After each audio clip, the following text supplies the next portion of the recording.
بسم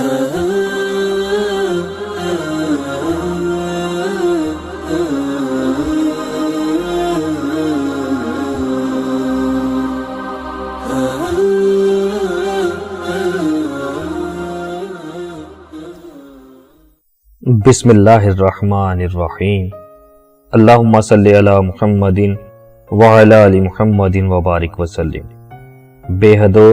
بے حساب درود و سلام حضور آقا کریم صلی اللہ علیہ وآلہ وسلم اور ان کی آل پر۔ السلام علیکم سامعین۔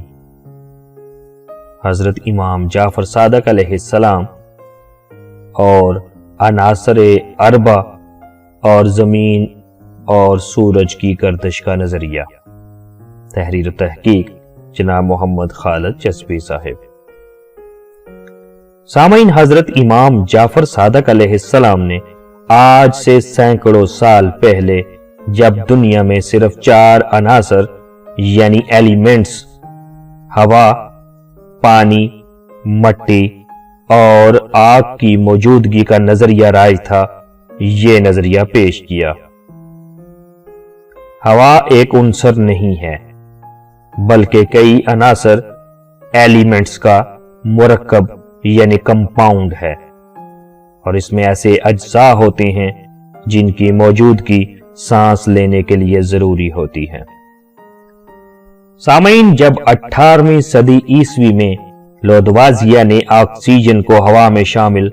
دوسری گیسوں سے جدا کیا اور بتایا کہ جو چیز جانداروں کے زندہ رہنے کے لیے ضروری ہے وہ آکسیجن ہے، تو سائنسدانوں نے خیال کیا کہ ہوا میں شامل دوسری گیسیں زندگی کے لیے بے فائدہ ہیں۔ یہ نظریہ حضرت امام جعفر صادق علیہ السلام کے نظریے ہوا کے تمام اجزاء سانس لینے کے لیے ضروری ہیں کے خلاف تھا، لیکن 19ویں صدی عیسوی میں سائنسدانوں نے سانس لینے کے حوالے سے آکسیجن کے بارے میں اپنے نظریے کی تصحیح کر لی اور یہ تسلیم کر لیا کہ اگر آکسیجن جانداروں کی زندگی کے لیے ضروری ہے اور خون کو جسم میں صاف کرتی ہے، لیکن جاندار خالص آکسیجن میں زیادہ عرصہ سانس نہیں لے سکتے، کیونکہ ان کے نظام تنفس یعنی ریسپائریٹری سسٹم کے خلیات یعنی سیلز کی تکسید آکسیڈیشن شروع ہو جاتی ہے۔ دراصل آکسیجن خود نہیں جلتی بلکہ جلنے میں مدد دیتی ہے، اور جب ایسے جسم کے ساتھ جو جلنے کے قابل ہوتا ہے عمل کرتی ہے تو وہ جسم جلنے لگتا ہے، اور جب کسی انسان یا جانور کے پھیپھڑوں یعنی لنگز کے خلیات یعنی سیلز ایک عرصے تک خالص آکسیجن میں سانس لیتے ہیں تو چونکہ گیسوں کا ان کے ساتھ رد عمل ریئیکشن ہوتا ہے، اس لیے پھیپھڑوں کے خلیات سیلز جلنے لگتے ہیں، اور جس انسان یا جانور کے پھیپھڑے کے خلیات جل جائیں وہ مر جاتا ہے۔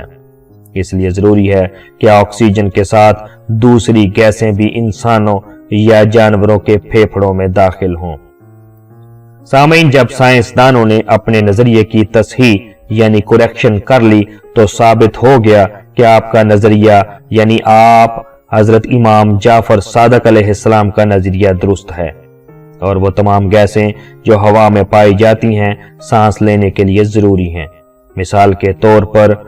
اوزون گیس ہی کو لے لیجئے، جس کی کیمیائی ساخت یعنی کیمیائی خصوصیات کیمیکل پراپرٹیز آکسیجن کی مانند ہیں، اور اس کا ہر سالمہ یعنی مالیکیول آکسیجن کے 3 ایٹموں سے مل کر بنتا ہے۔ بظاہر یہ گیس عمل تنفس میں اتنی اہم نہیں ہے، لیکن جب آکسیجن خون سے ملتی ہے تو یہ اسے اس دوران واپس باہر نہیں نکلنے دیتی ہے۔ سامعین، ہوا میں موجود گیسوں کی ایک خصوصیت یہ بھی ہے کہ وہ آکسیجن کو تہ میں نہیں بیٹھنے دیتی۔ اگر اس طرح ہوتا تو آکسیجن سطح زمین سے ایک خاص بلندی تک رہتی اور دوسری گیسیں جو ہوا میں پائی جاتی ہیں آکسیجن سے اوپر رہتی، جس کے نتیجے میں تمام جانداروں کے اعضائے تنفس جل کر راکھ ہو جاتے اور زمین پر زندگی باقی نہ رہتی۔